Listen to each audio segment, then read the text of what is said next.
And a hello to everyone. Mike Martinego of SportMedBC here. We're so glad you could join us for the first SportMed Safety Webinar of 2015. Today we'll be talking about nutrition during competition.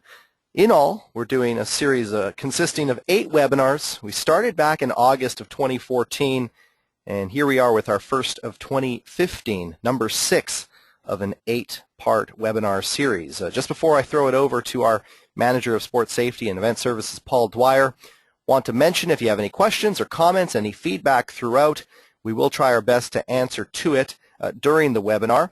There's a toolbar on the right-hand side of the screen that allows you to send us questions and comments, any feedback. If not during, myself and Paul will respond after the webinar as well. This webinar will be posted online at sportmedbc.com and our YouTube channel, so be sure to check us out if you happen to miss anything. For now, SportMedBC's Manager of Sports Safety and Event Services, Paul Dwyer, takes us through best practices nutrition during competition.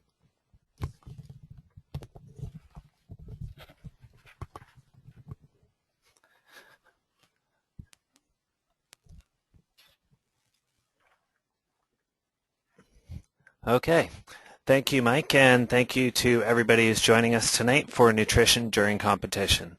As Mike said, my name is Paul Dwyer. I manage our Sports Safety and Event Services program here at SportMedBC, and tonight we're looking really specifically at nutrition when we're involved in competition. So typically when we're involved in competition, we're away from home a lot of the time. We're on the road. We're away from our usual routines and our comforts in terms of what our normal diet is, what our normal procedures are. Athletes are generally really good at knowing how to fuel their bodies and how to recover during competition or how to recover during training when they're close to home, when they're in their own comforts. Perhaps as an athlete you've experienced being on the road with a team, traveling on a bus, stopping for fast food on the way home. Often our choices on the road are limited, and we're forced to refuel with foods that aren't necessarily the most adequate choices. So the goal for today is to sort of bring up some key considerations for how we should look at nutrition while we're actually involved in a competition.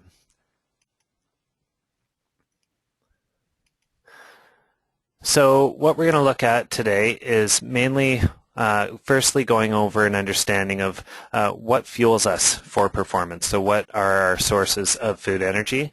We're going to look at pre-event nutrition, nutrition during competition, hydration, which is an important piece, post-event nutrition, and then how we can kind of consider making healthy choices. So to begin with, it's really important that we gain an understanding of our energy sources from food. So I want to quickly go over our macronutrients. So this is the fuel that actually allows us to perform at our best. So firstly, we're going to look at carbohydrates. Carbohydrates are the most important source of energy for all athletes.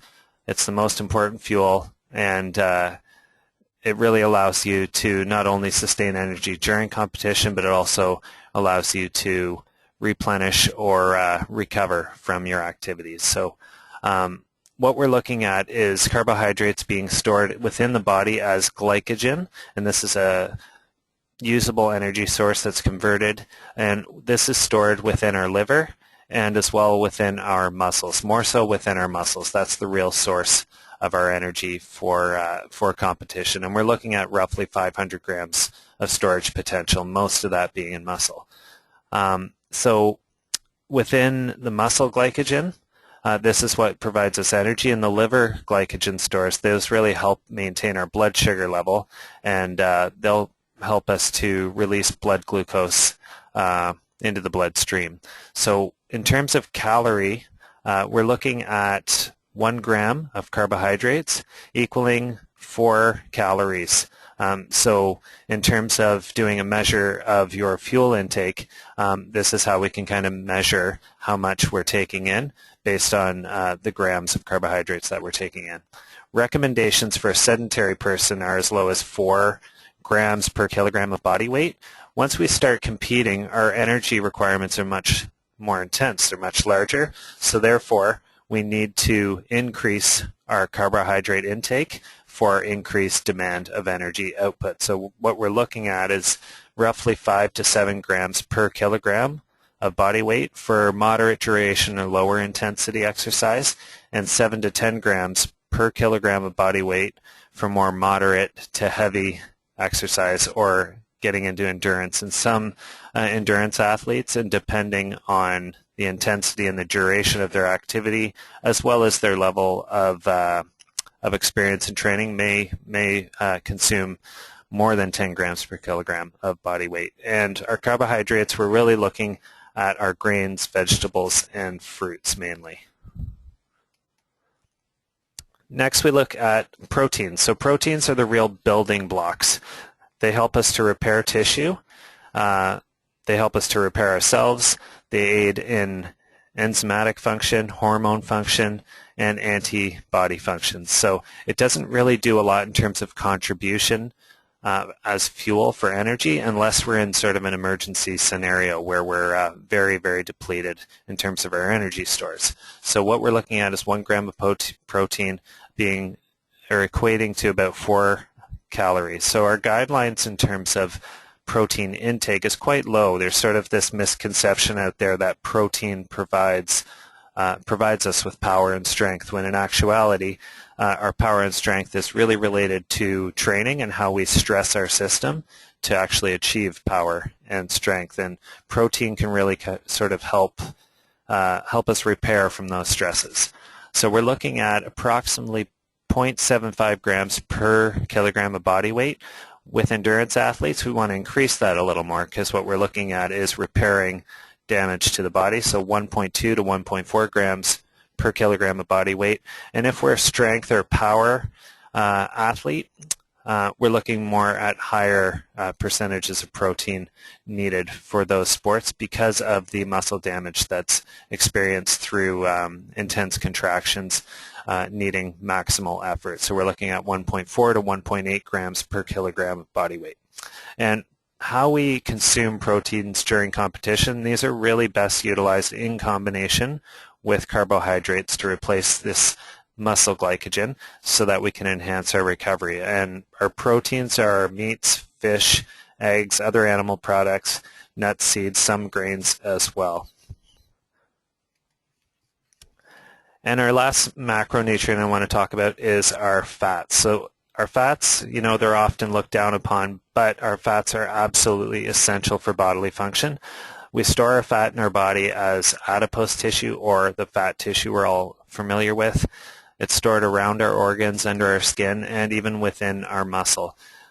Typically, guidelines look at us consuming about 25 to 35% of our caloric intake as fats, so they're absolutely essential.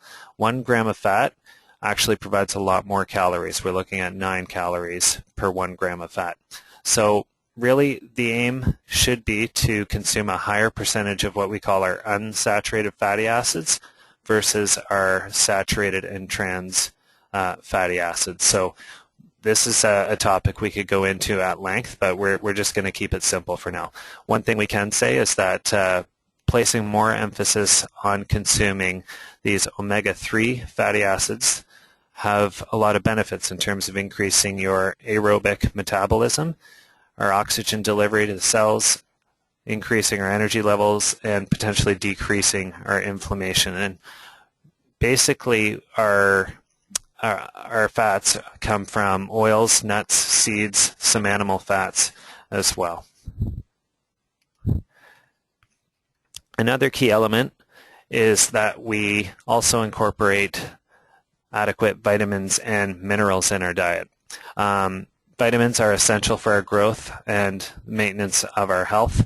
They help to support our energy production, our immune system, our hormone system, and our nervous system. And our minerals will help to support structure, bone structure, tissue structure. Minerals help to maintain our fluid balance. They help control our muscle contraction and our nerve function, enzymatic secretions, and they also help with red blood cell formation.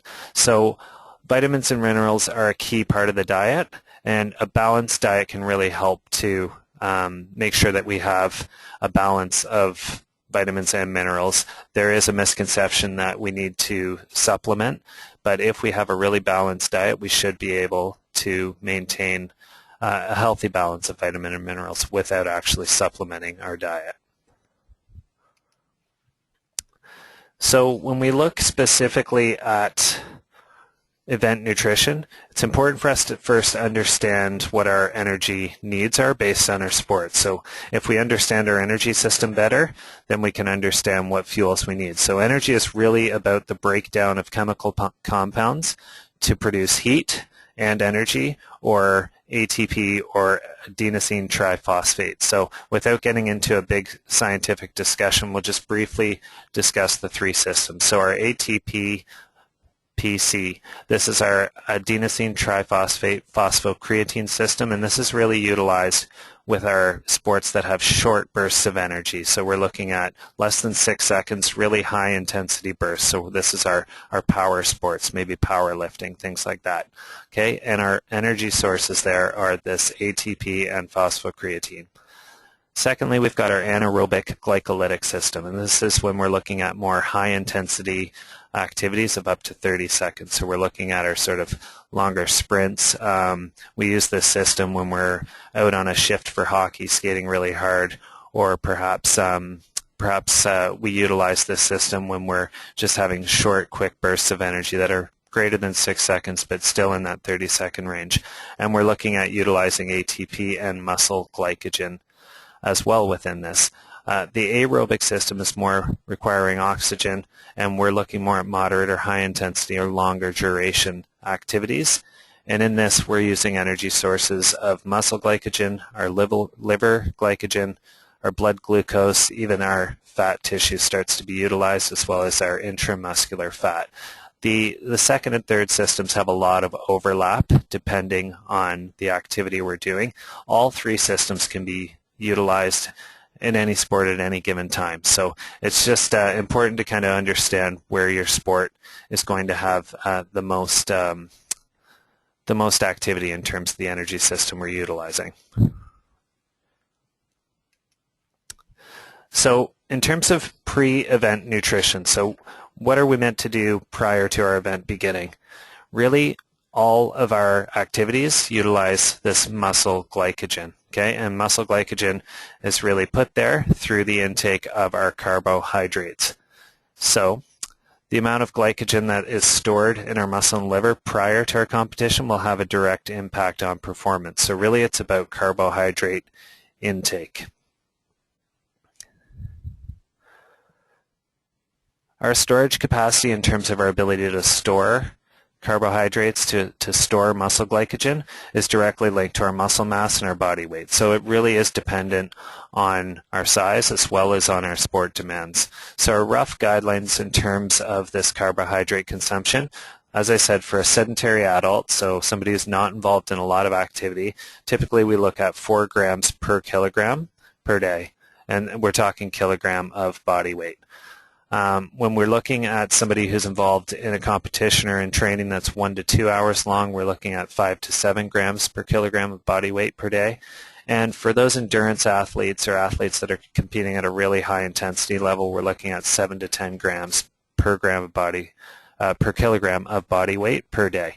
In terms of our goals prior to competition, we really want to make sure that we've got the muscle glycogen there that will sustain our energy over the course of our event. So ideally, in terms of timing, we should be consuming 2.5 grams of carbohydrates per kilogram of body weight approximately 2 to 4 hours prior to competition. The goal is to not feel full, obviously, but not get into the stage where we're hungry and feeling the need to replace those glycogen stores again. And typically, we want to pursue a meal that's going to have a lower glycemic index with smaller portions of fats and proteins that will help to sustain our energy over time. So just briefly, when we refer to a glycemic index, this is essentially a ranking of our foods on a scale of 1 to 100, 1 being low, 100 being high, and it's really based on the immediate effect on our blood sugar levels, how we digest food and convert it into glucose, which is our usable energy. If we're going for a lower glycemic index, really the goal here is to sustain our energy over a longer period of time.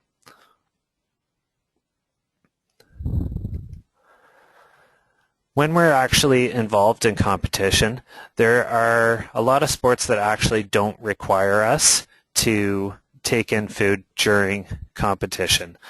For most activities that are less than an hour or an hour and a half, food consumption is not needed to replenish lost stores. If we have adequate stores of glycogen within our muscle prior to competition, then we should be able to get through those competitions. And we can accomplish that by just making sure that in the days leading up to competition, in the hours leading up to competition, basically that we're including meals that are carbohydrate rich based on the recommendations that I made before.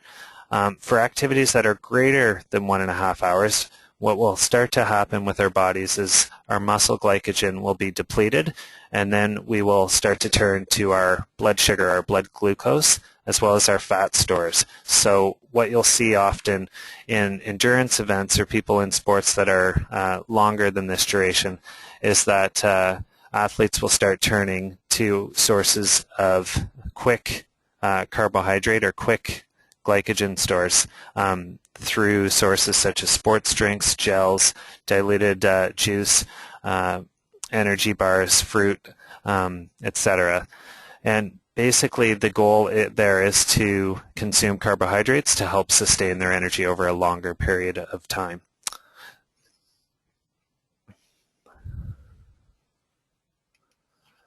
So while we're involved in a competition where we have perhaps multiple heats or multiple events in a single day, the challenge of refueling is quite difficult. So the goal really should be to replace your lost stores as quickly as possible. So we're not just referring to glycogen stores, we're also referring to any fluids lost. Naturally, when we're involved in sport, we're going to lose a lot of fluid, not only through sweat, but also through respiration. So it's really important to make sure that we replenish those.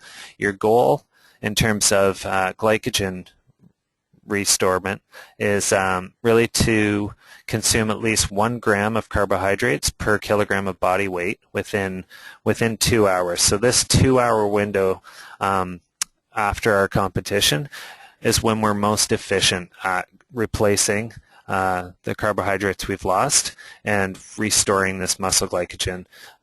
In that 2-hour period, we're really looking at a capacity to process and absorb carbohydrates at 1.5 times the rate that we would when we're sedentary or not within competition. As we get further away from competition, that ability to absorb decreases by a substantial amount. So the goal should be to really consume some carbohydrates immediately after your event or within that 2-hour window.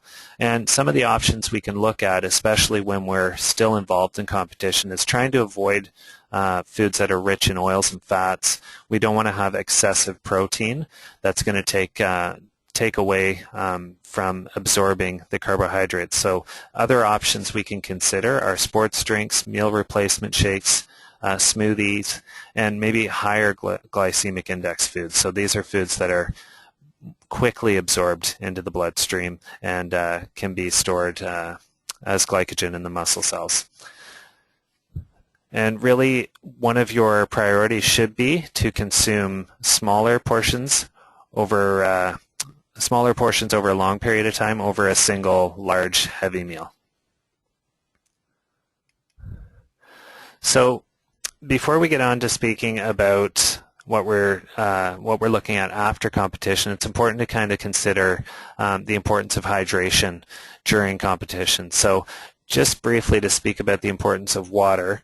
Naturally, water is vital for life. It aids in our cellular processes, all of our metabolic reactions. It helps to transport nutrients and remove cell waste. It helps to regulate our body temperatures naturally. And it helps to lubricate our joints and all the vital tissues in our body. If we are without water, if we become dehydrated, it can have a real effect on our performance. So we don't want to end up looking like this athlete on the ground here because of dehydration. It can really affect our performance if we are dehydrated. So we've all felt the effects of dehydration before, where we feel dizzy, we feel lethargic, our performance feels decreased, we just can't get moving. So when we look at the effects of dehydration on our performance, really we can look at a percentage of body weight lost. And this is a great way for us to track our hydration during competition, is to weigh ourselves prior to our competition as well as after. If we lose 1 to 2% of our body weight through the sweat that we lose, we may feel thirst, fatigue, weakness, we'll feel discomfort and loss of appetite, but we can also experience a 10 to 20% decrease in our maximal aerobic capacity, which is quite significant. When we move down to 5 or 6%, we'll start to actually have some serious impacts: confusion, headache, irritability, sleeplessness, which we don't want over a multi-day competition. We'll have impaired temperature regulation, which means we may overheat when regularly we'd be able to handle the demands of our sport.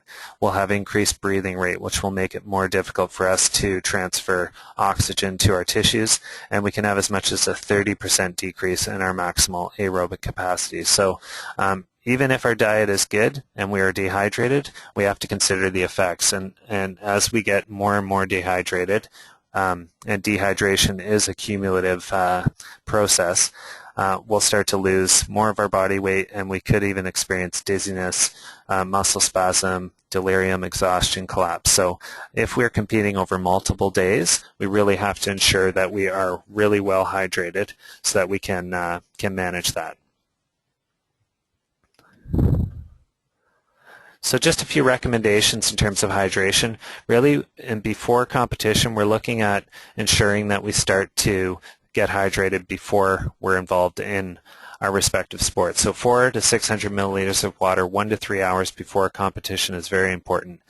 200 to 300 milliliters of water, or even sports drink 10 to 20 minutes before a competition is very important. And the reason why we may consider sports drinks is to just ensure that we have muscle glycogen within the body, within the bloodstream.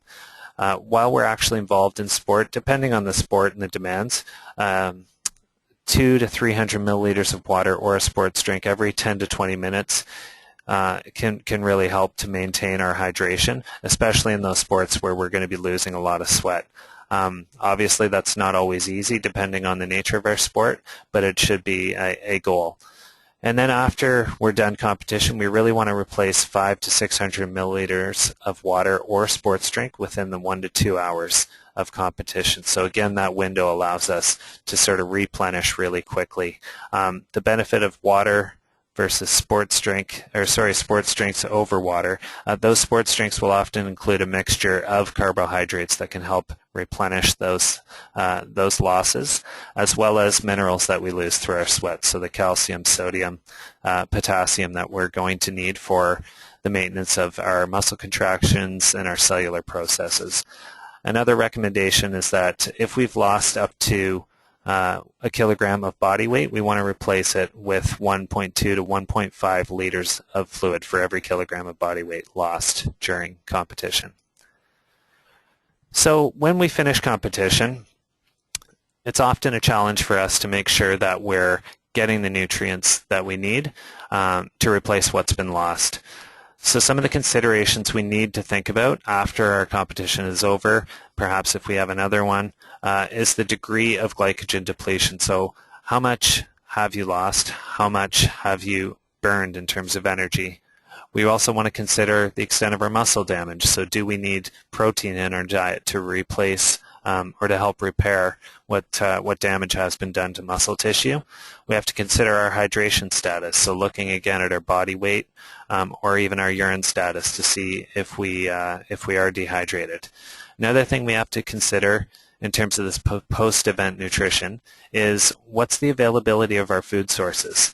Am I going to be able to replace the fluids or the food sources that I've lost, and do I have the sources that I need? A lot of the time, as I mentioned earlier, we're on the road, or perhaps we're at a multi-sport event where we're forced to eat from a buffet, do they have the food sources that I need to replenish my stores and ultimately perform at my best again? Another thing we have to consider is the proximity of food sources. So if we're trying to maintain this 2-hour window in terms of replenishing our stores, we have to consider, do we have food sources close by?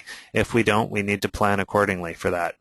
And of course, we also need to consider the schedule of our next event or competition. If our event is in another few hours, our goal needs to be to replenish those glycogen stores as soon as possible. If we don't have an event for a few days, we have a little more time to replenish those stores and get back into performance state. So afterwards, our main goal should be to replenish these lost glycogen stores, and we do this through carbohydrate consumption. Our other goal is to replenish these lost fluids, and within them the electrolytes that are lost, and also to repair any muscle damage, and this is done obviously with our proteins. So as I mentioned before, we're looking for at least 1 gram of carbohydrates per kilogram of body weight within that 2-hour window. It's absolutely essential. Full glycogen replenishment can take up to 20 hours or even more for people involved in endurance sports. So it's really important to be aware of that. So making sure that you prepare for multiple events or multiple heats ahead of time by having an adequate supply of glycogen is really quite important. So after an event or after a competition, we want to start off eating higher glycemic index meals. So these are ones that are absorbed more quickly, and that'll help to kickstart our replenishment.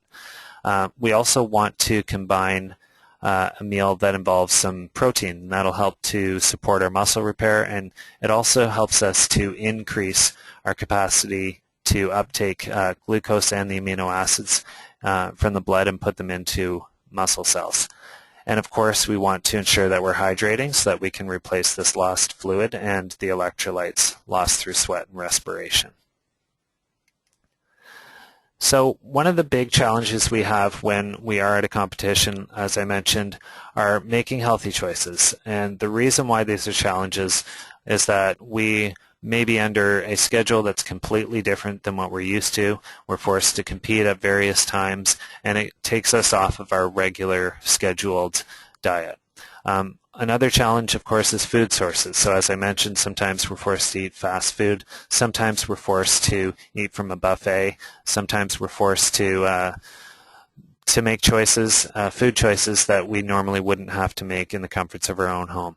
Another challenge is variability. Okay, so this is dealing with foods that we're maybe not used to dealing with before, or not having as many choices as you normally would. And the other one might be unknown. So dealing with a menu where you're actually not sure what's within the foods that you're eating in terms of percentage of fats, in terms of percentage of carbohydrates and whatnot. So these are always challenges. So the best thing we can do is to make a plan ahead of time. So before you go to a competition, you really want to look at what are my requirements as an athlete? What energy sources am I utilizing? What does my schedule look like? And how am I going to best replenish my food sources or my sources of energy? The other thing you have to know ahead of time is what are your options? So where you're going, what type of food options are you going to have? With that, you have to consider where and when I can source the best fuel for your specific needs. So these are important questions to ask yourself ahead of time and then make a plan. When you are confronted with a situation where you don't have a lot of choice, it's important to sort of inspect your options before deciding and really consider what's going to be the best fuel and what's going to be the best fluid to replenish what's been lost. Lastly, you want to ensure that you find a way to make sure that you have the fuels your body is accustomed to. So if this means planning ahead, planning a trip to the grocery store, planning to have the foods that you need within your hotel room, within the bag that you bring to competition, these are the things that are going to make a big difference. If you know that you're going to be far from competition, it's planning ahead and having those snacks that you're used to and the ones that are going to help replenish your glycogen stores that are going to keep you healthy, keep you performing at your best. So just keep remembering that food is essentially fuel for your performance.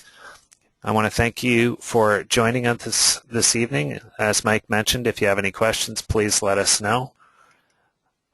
I had mentioned my name is Paul Dwyer. I'm the Manager of Sport Safety and Event Services. Please feel free to contact me at any time, and we hope you can join us again for our next webinar. I'll pass it on to Mike.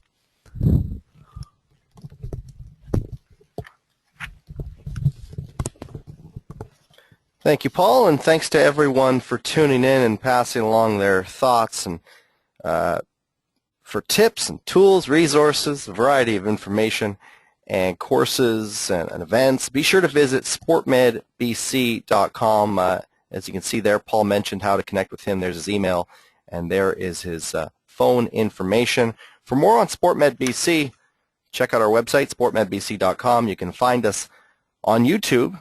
You see right there, youtube.com/SportMedBC, Facebook.com/SportMedBC, and we're on Twitter @SportMedBC. Our next webinar will be in March. Stay tuned for details on that, and be sure to check back for information and updates through our website and various social media channels. For Paul Dwyer, I'm Mike Martinego. Thanks for tuning in to this SportMed Safety Webinar.